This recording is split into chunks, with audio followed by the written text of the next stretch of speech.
Two deadly accidents on I-70 claim a teenager and Steamboat Springs teacher. Phil Lindemann, Krystal, 93 News. First, Colorado grew by 80,000 people last year, the seventh fastest growth rate for any state, behind Nevada and Idaho in first and second. The Denver Post reports Colorado's current population is nearly 5.7 million people, about 700,000 more people than in 2010.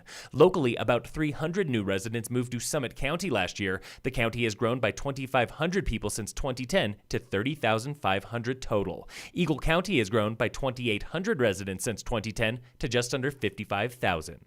A 17-year-old girl died in a serious car accident on I-70 last night outside of Eagle, about 1 hour west of Frisco. This from the Denver Post. The accident happened around 6 p.m. when a single car passed from the westbound to eastbound lane. Authorities have not identified the girl or other passengers. I-70 was closed for about 7 hours at mile marker 147. On Christmas Eve, a 38-year-old teacher from Steamboat Springs was killed in a collision on I-70 near Gennesee. The Steamboat pilot reports Sancy Shaw died when a 62-year-old Frederick woman hit her car. She also died, and police suspect she was driving impaired. Shaw's 6-year-old daughter is in critical condition at a local hospital. A Breckenridge police officer was arrested over the weekend for driving under the influence. 24-year-old Garrett Fry was off duty when a fellow Breck officer pulled him over for driving without lights on. Fry was booked for DUI and posted bail the next day. The sheriff's office handled that arrest to avoid conflict of interest.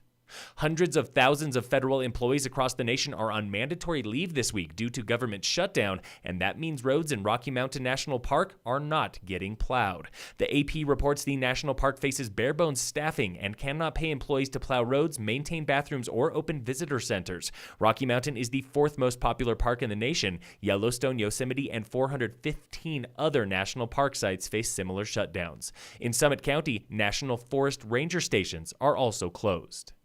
Avalanche danger is moderate today across Summit and Eagle counties. You have two problems, wind slab and persistent slab, both on north through southeast aspects at and above tree line. Danger is low below tree line. Danger is considerable to our south from Aspen to the northern San Juans. On Christmas Eve, a skier was seriously injured in an avalanche outside Jackson Hole. Early reports claim the victim sustained leg and hip injuries and was airlifted from the scene. Yesterday in Italy, a 12-year-old boy survived 40 minutes buried under snow when he and friends were skiing outside resort boundaries. That slide dragged him 100 yards. Miraculously, he was not injured.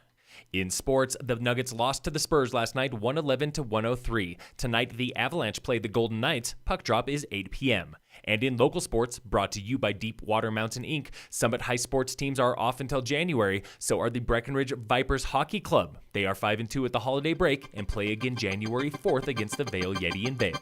Phil Lindemann, Krystal, 93 News.